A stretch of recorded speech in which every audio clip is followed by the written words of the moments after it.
Hey, remember when I used to review plushies on this channel?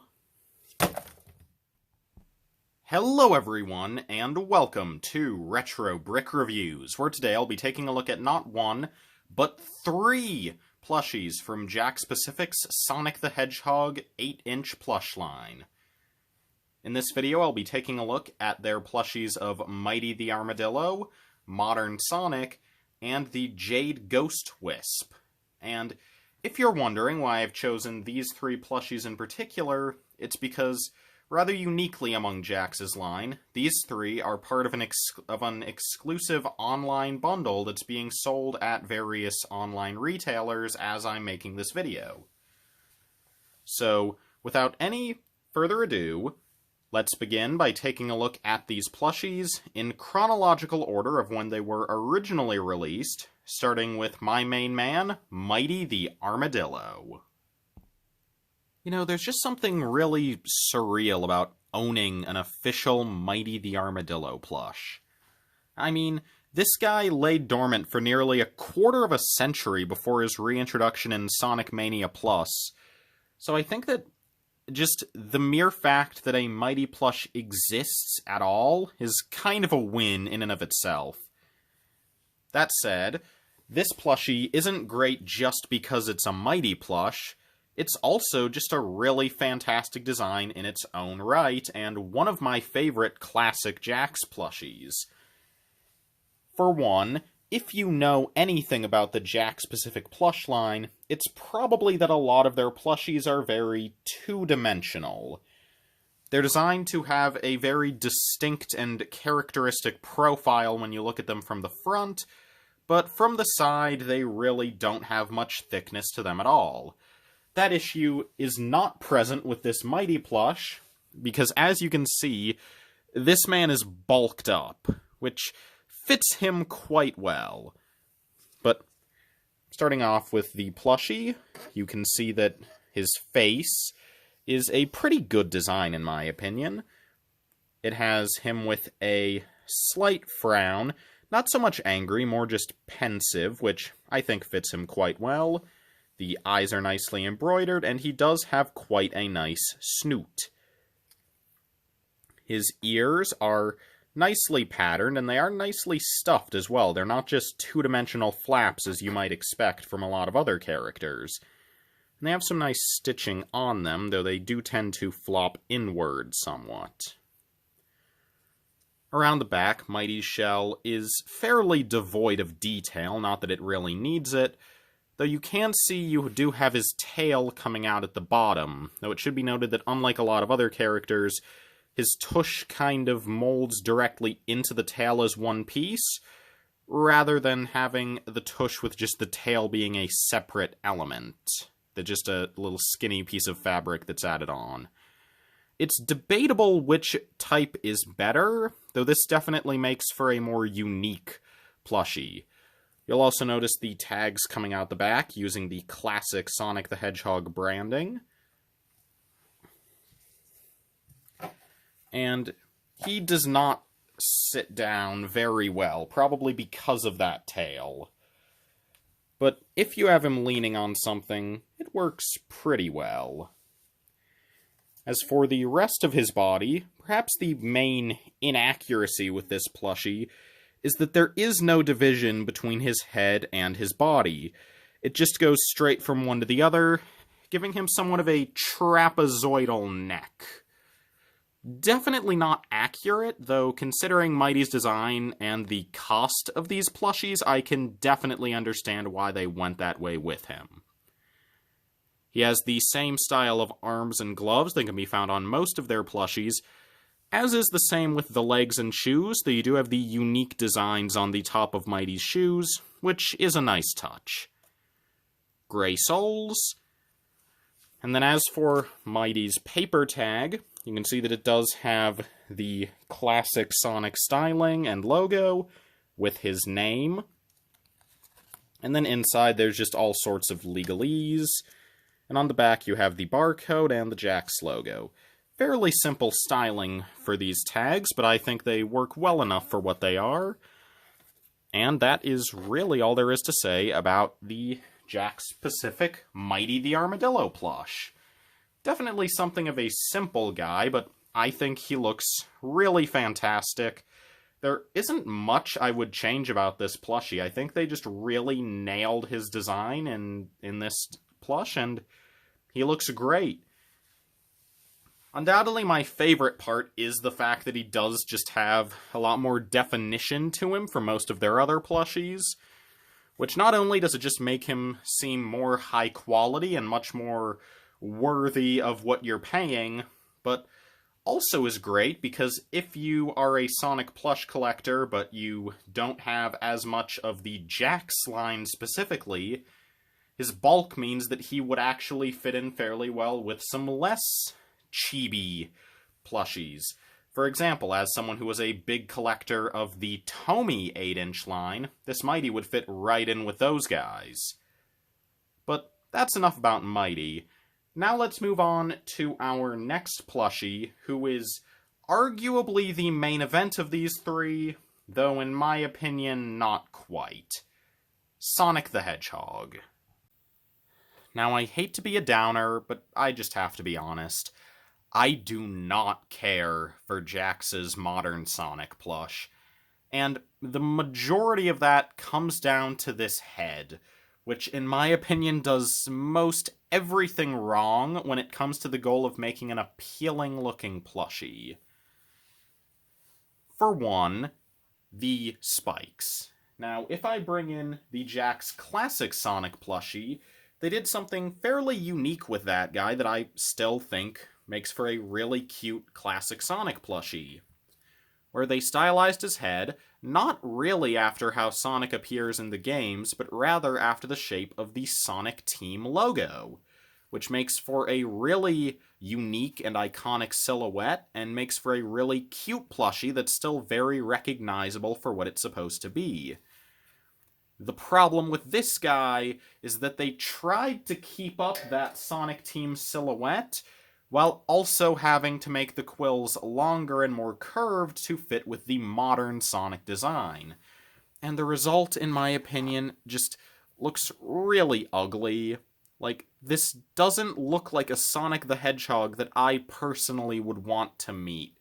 He looks kind of sickly, I won't lie. The quills are too skinny for their length, and just the curvature, like, to me, it really fails at looking like the Sonic Team logo, and in my opinion, they should have either stuck to the shorter and less curved versions from the classic plushie and just had it essentially be a recolor, or just go for a more accurate design, because if you were listening to everything I said about how I liked how Mighty had all that thickness to him, this guy is completely devoid of that. You're not seeing any more spikes around the back, which only serves to further exacerbate how weird this guy looks.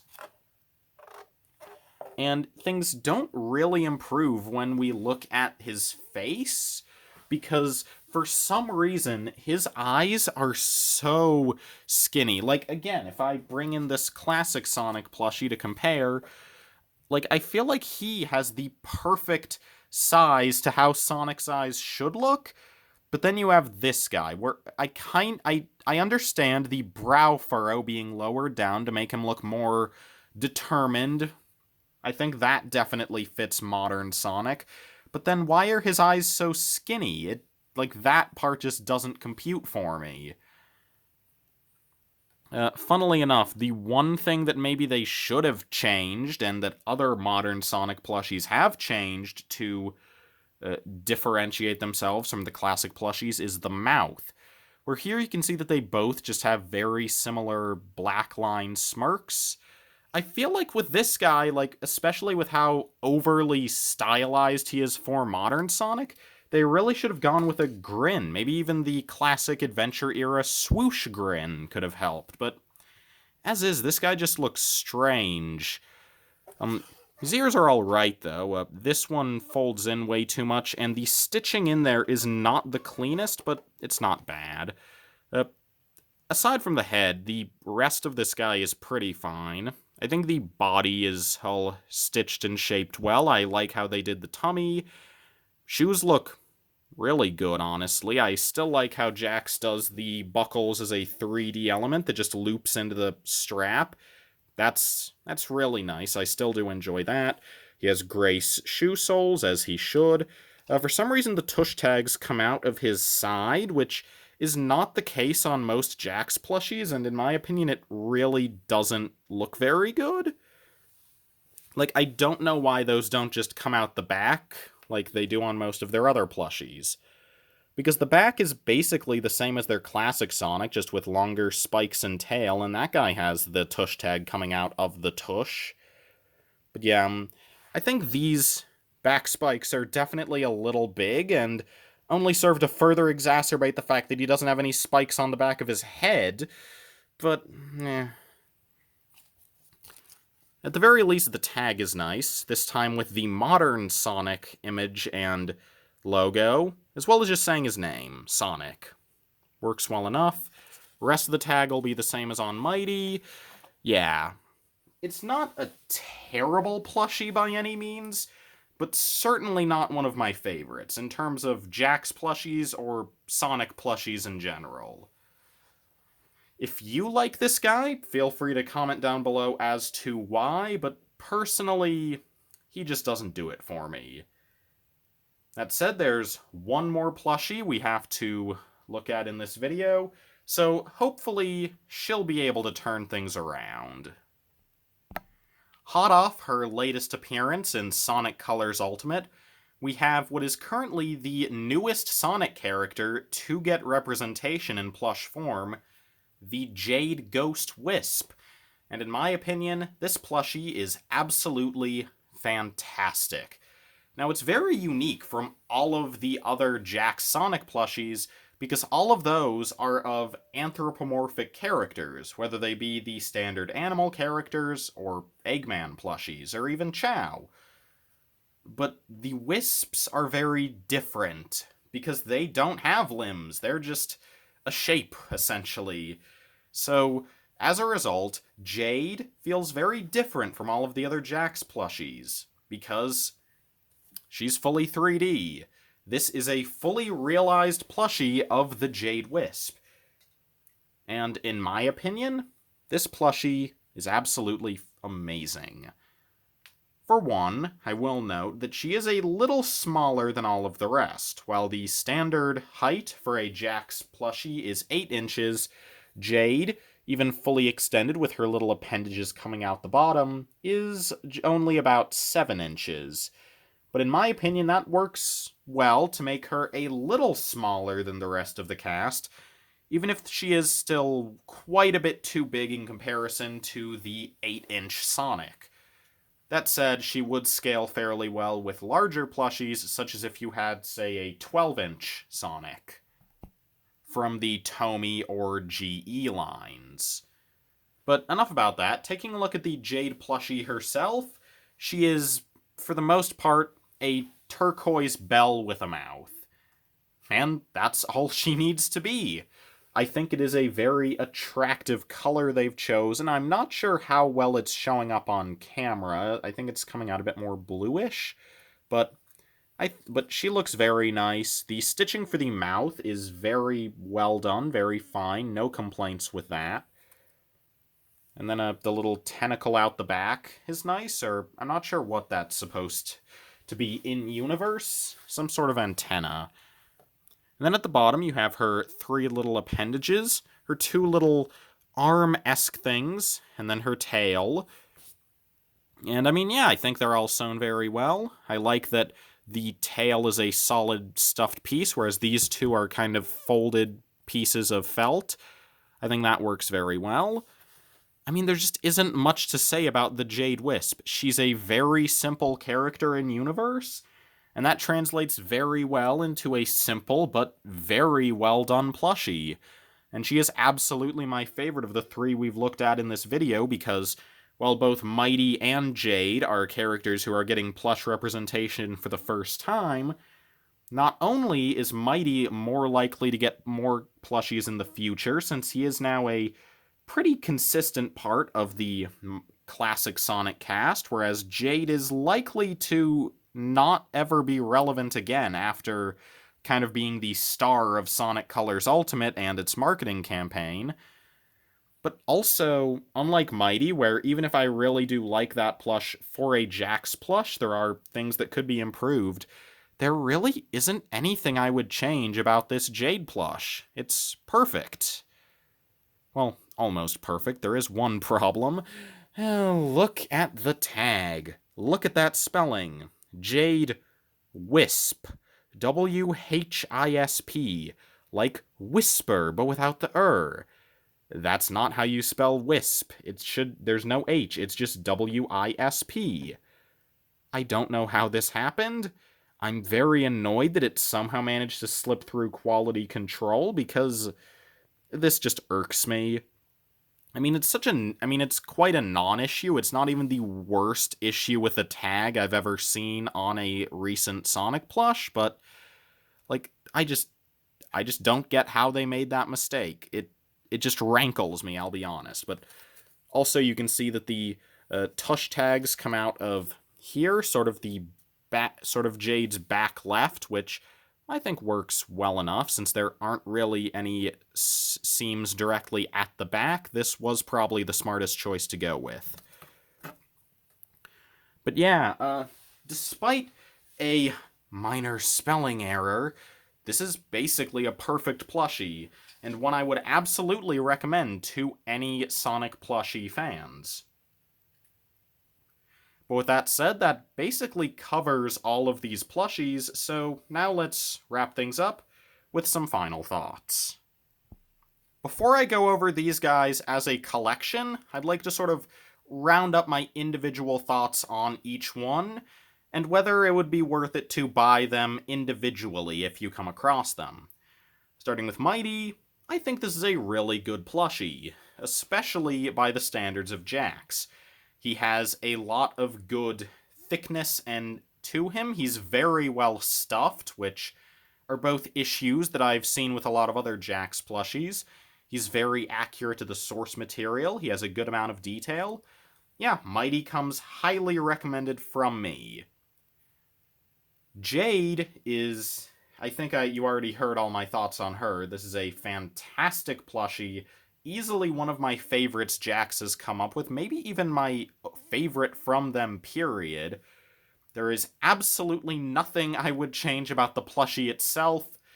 Just the tag, but I know most people don't even keep the tag, so that's just a non-issue. But their modern Sonic, I just cannot vibe with. This man has a really ugly head shape and just overall a very awkward design that to me just isn't very appealing and is very unfortunate, considering that you would hope that their Sonic plushie would be one of their best, but it might be their worst. So, on his own, I really would not recommend this guy. And I mean, in particular, just as an anecdote, I have never found their modern Sonic plushie at the retail price of $10, which in my opinion I already wouldn't pay for him, but I've only been able to find this guy in person at my local GameStop, where they want to charge $15 for this man, which is absolutely insane in my opinion.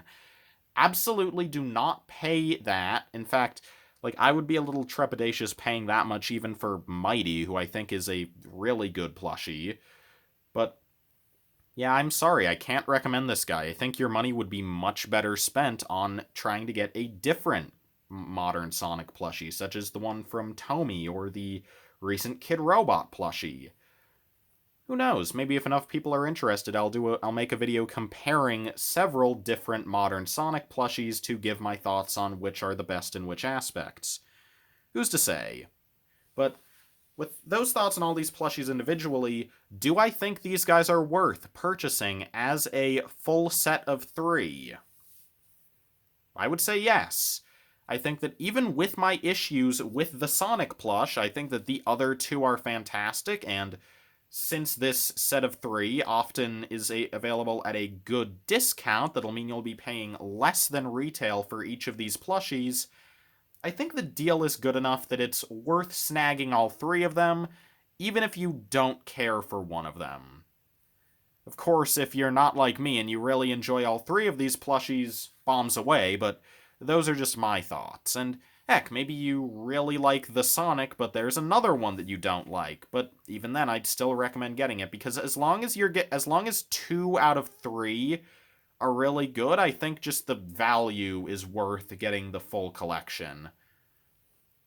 But that's really all I have to say about these plushies. I'm really glad to have picked these up. If there are any other Sonic plushies you'd like me to review, please leave those down in the comment below, and I'll try to get to them as soon as I can. If you've watched this far, I'd really like to thank you, and if you liked this video, I would really appreciate it if you could check out the video that is currently on screen about my LEGO Ideas Willy Wonka and the Chocolate Factory project, which currently is approaching 2,600 supporters, and if it gets to 10,000, it could potentially become a real LEGO set. So please click that video, and if you think it looks good, please go to the LEGO Ideas website and support. It takes less than a minute, and it would mean the world to me. So thank you all so much for watching this video, but for right now, this is Retro Brick Reviews, signing off.